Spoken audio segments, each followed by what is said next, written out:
کہ بھئی اور پرائم منسٹر سے ملے بھی ہیں 12 تاریخ کو صبح ان کی ملاقات بھی ہوئی ہے جس میں کہ خالد مقبول صدیقی تھے, فاروق ستار تھے, مصطفیٰ کمال تھے.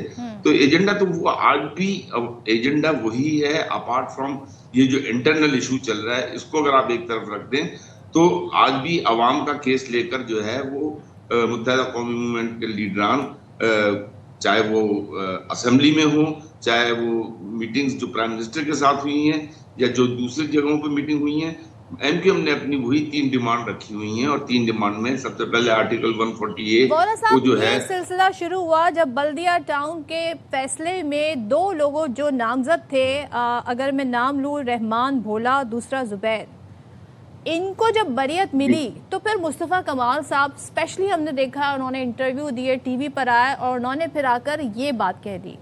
تو یہ مجھے بتائیے گا اس کا اس سارے چیئرمین شپ کا خالد مقبول صدیقی سے لڑائی کا کیا تعلق بنتا ہے اس کیس سے؟ I don't think so. دیکھیں جس وقت یہ جو رہائی ملی ہے مصطفیٰ کمال صاحب نے بھی جس وقت ٹی وی میں بات کی اسی وقت جو ہے خالد مقبول صدیقی جو ہے وہ پریس کانفرنس کر رہے تھے اور اس پریس کانفرنس میں بھی انہوں نے یہ بات کی تھی ود ریفرنس ٹو بلدیہ فیکٹری. اور اس سے پہلے بھی جو ہے نا ہمارے چند لوگوں کو جن کو سزائے موت ہوئی تھی, عمر قید ہوئی تھی, ان لوگوں کو بھی رہائی ملی ہے تھوڑے عرصے پہلے. تو یہ it has nothing to be linked with it.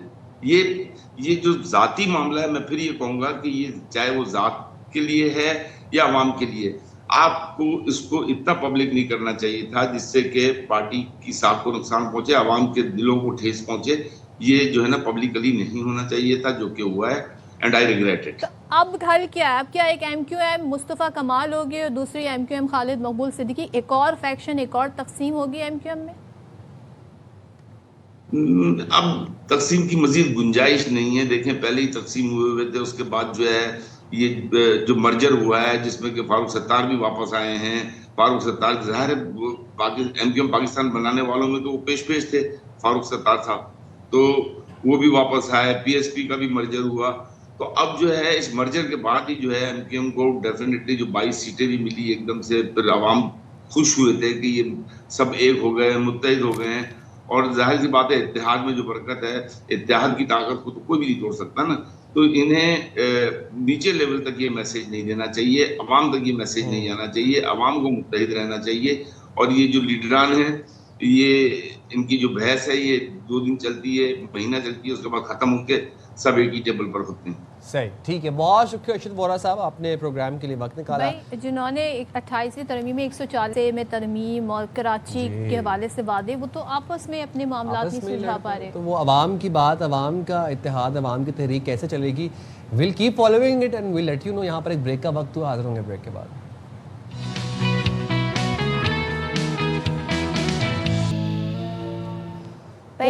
آپ لوگ یہ سوچ رہے ہوں گے ہم بجٹ کی باتیں کر رہے تھے, بجٹ آنے سے پہلے اس کے بعد کیا ہوا ذرا وہ بھی آپ کو بتا دیں.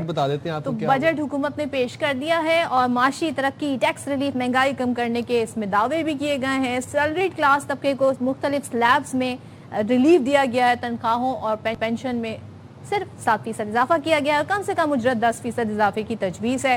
اب بہت ساری چیزیں, لیکن ایک چیز جو مجھے بہت بادر کری ہے سائم, جو غریب کی ڈیفینیشن ہے اکارڈنگ ٹو سرکار, وہ یہ ہے کہ جو 8,500 روپے سے اوپر ماہانہ کماتا ہے وہ غریب نہیں ہے. مطلب کہ غربت, ہاں ایگزیکٹلی, غربت جو ہے وہ ہماری حکومت پاکستان کے مطابق وہ غربت کا تعین کیسے ہوتا ہے کہ اگر آپ 8,500 تک کماتے ہیں تو آپ غریب نہیں ہیں. اگر آپ اس سے نیچے مہینے کا باعث ہے 5,000 6,000 کماتے ہیں تو پھر آپ کا شمار جو ہے وہ غریبوں, پھر مطلب اگر آپ زندہ رہیں گے تو آپ کا شمار غریبوں میں ہوگا, ورنہ اور تو کوئی آپشن نہیں. کہ 8,000 8,500 یہ ایک نا, ابھی ہم جانیں گے بھی کہ یہ کیا بات تھی اور اس کا تعین کیسے کیا جائے گا کہ غریب جو ہے وہ.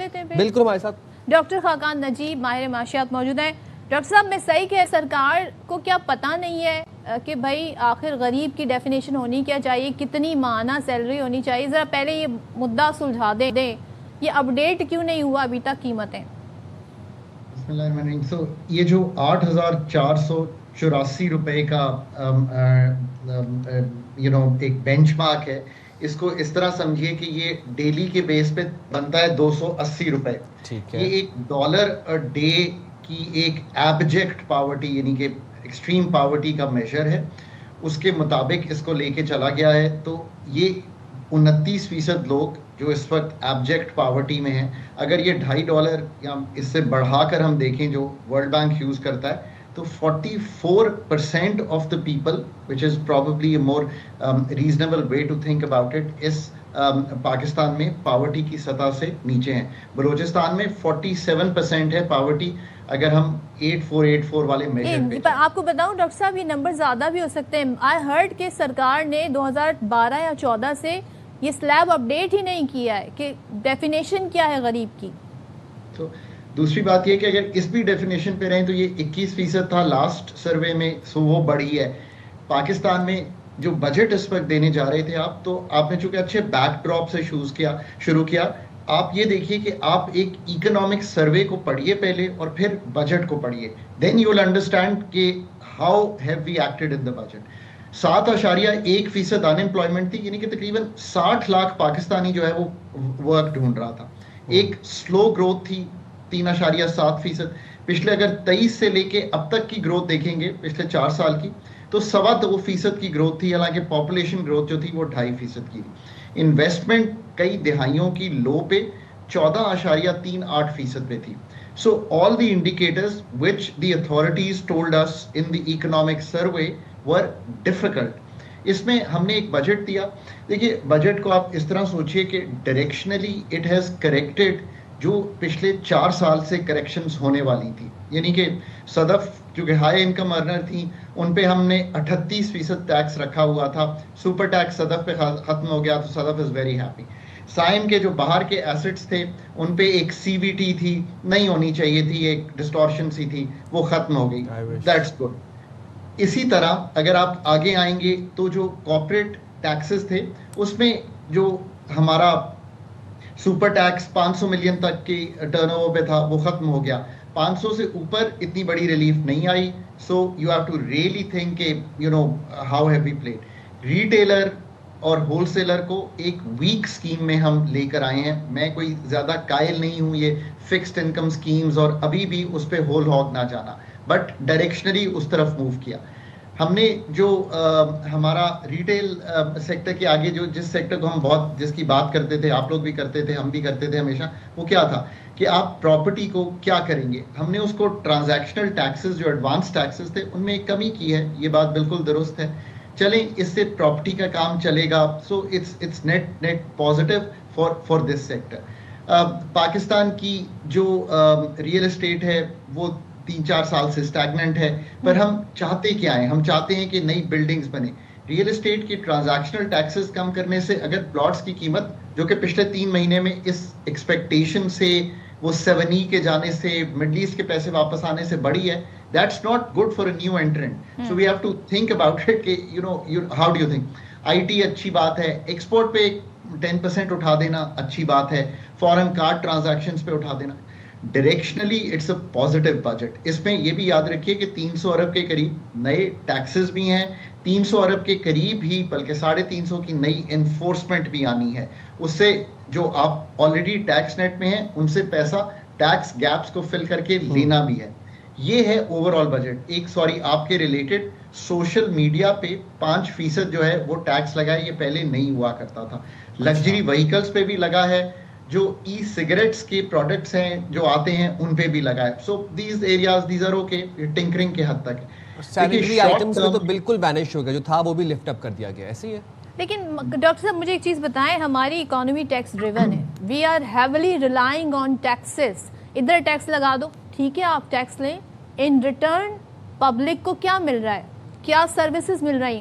کراچی کی اگر میں بات کروں, کیا یہاں پر سڑکیں ہیں صحیح حالت میں, کیا یہاں پر صفائی ہے, کیا یہاں پر پینے کا پانی ہے, کیا لوگوں کے گھروں میں گیس آ رہی ہے, کیا لوڈ شیڈنگ نہیں ہو رہی ہے. مجھے بتائیں پبلک کو ان ریٹرن مل کیا رہا ہے اتنے ٹیکسز پے کرنے کے بعد.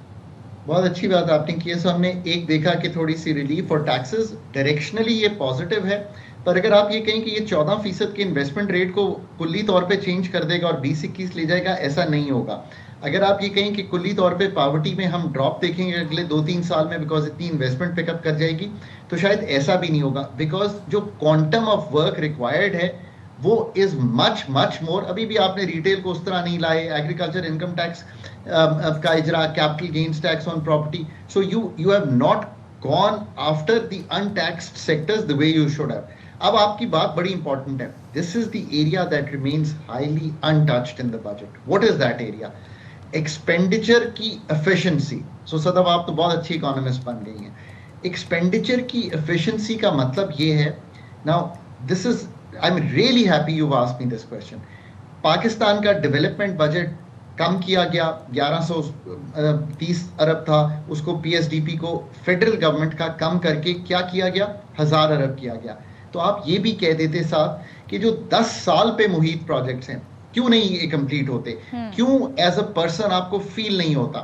یہ اس لیے نہیں ہوتا کہ اس وقت تھرو فارورڈ, یعنی کہ ایسے پروجیکٹ ہیں جن کو کمپلیٹ کرنے کے لیے 10 سے 12,000 ارب چاہیے, اگلے 10 سال میں نہیں کمپلیٹ ہوں گے.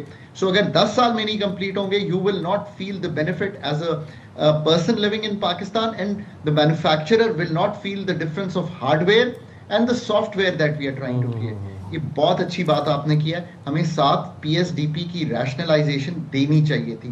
ایکسپینڈیچر کی اوور آل ایفیشنسی, جس کا کیا مطلب ہے, وفاق کا جو کام ہے اس کو سکڑتے ہوئے دکھانا چاہیے تھا. These are still the weak areas in the budget. ٹھیک ہے, بہت شکریہ خاقان نجیب صاحب, آپ نے پروگرام کے لیے وقت نکالا اور اپنی انسائٹ فل انالیسس سے ہمیں آگاہ بھی کیا. موونگ فارورڈ جناب, ایک بڑا دل خراش واقعہ پیش آیا اوور دا ویکینڈ اور سوشل میڈیا پہ وہ اس پہ بڑی بحث بھی ہو رہی ہے. چکوال میں دوران ڈکیتی یہ واقعہ پیش آیا ہے. سی سی ڈی کی مبینہ فائرنگ میں 9 سالہ آسٹریلوی نژاد پاکستانی بچی ہانیہ احمد جاں بحق ہوئی, جبکہ اس کے والد عدیل احمد اور بھائی زخمی ہوئے. یہ افسوسناک واقعہ پیش آیا ہے. بالکل آپ نے صحیح جانب اشارہ کیا. سی سی ٹی وی اگر ہم دیکھیں یہ اتنی دل خراش ہے کہ اندھا دھند فائرنگ کر دی گئی. انٹرنیشنل میڈیا اس سارے ایشو کو ریز کر رہا ہے, اور آپ خاص طور پہ ظاہر ہے کیونکہ آسٹریلوی نژاد تھے, تو آپ دیکھیں کہ وہاں پر بھی اس ایشو کو کافی زیادہ ہائی لائٹ کیا. اچھا جی, پھر ایف آئی آر کے مطابق عدیل احمد اپنی فیملی کے ہمراہ سی سی ٹی دفتر کے قریب سے گزر رہے تھے کہ مسلح شخص نے انہیں روکا اور روک کر زیورات حوالے کرنے کا مطالبہ کیا, اور اسی دوران فائرنگ کی آواز سنائی دی. تو بات کر لیں گے اسی حوالے سے, ہمارے نمائندے ہمارے ساتھ موجود ہیں, ان سے مزید تفصیلات جانیں گے. بتائیے گا بابر ملک, یہ کیا واقعہ تھا اور اس کے اب ایف آئی آر میں کیا محرکات ہیں؟ بہت شکریہ سائم اور صدف. یہ بہت دلخراش واقعہ ہے. سی سی ڈی تو پہلے ان کو ایک ٹارگٹ ملتا ہے, اٹھایا اور گول کر دیا وغیرہ وغیرہ معاملہ یہ ہوتا ہے, لیکن یہ ہوا یہ کہ ایک سی سی ڈی اہلکار جو ہے وہ ڈیوٹی پہ آن ہے یا نہیں, یہ تحقیقات میں ہوگا, سامنے آئے گی. لیکن مس کیا ہے انہوں نے, جج کیا اور وائلیشن کی ہے ایس او پیز کی. جو تحقیقاتی کمیٹی بنی ہے اس کے سامنے یہ ساری صورتحال سامنے آئی ہے. ایک تو انہوں نے وارم نہیں کیا, جب خاتون نے اپنے زیورات ڈاکوؤں کو دے دیے, ان کو کہا کہ ہماری جان چھوڑو, وہ چلے گئے, لیکن ایک دم سے فائرنگ کی آنن فانن واضح آئیں. تو اس نے اپنے ابتدائی بیان میں یہ کہا, جو شجاعت اہلکار ہے سی سی ڈی کا, کہ اس نے یہ جج کیا کہ یہ گاڑی جو چلا رہے ہیں یہ ڈاکو لے کے جا رہے ہیں, تو اس لیے اس نے فائرنگ کر دی. تو پولیس نے مقدمہ درج کیا چکوال میں. ڈی پی او چکوال سے ہماری بات ہوئی, کاشف ذوالفقار سے, انہوں نے کہا کہ مقدمہ درج کیا, تحقیقات سی سی ڈی کے حوالے ہے.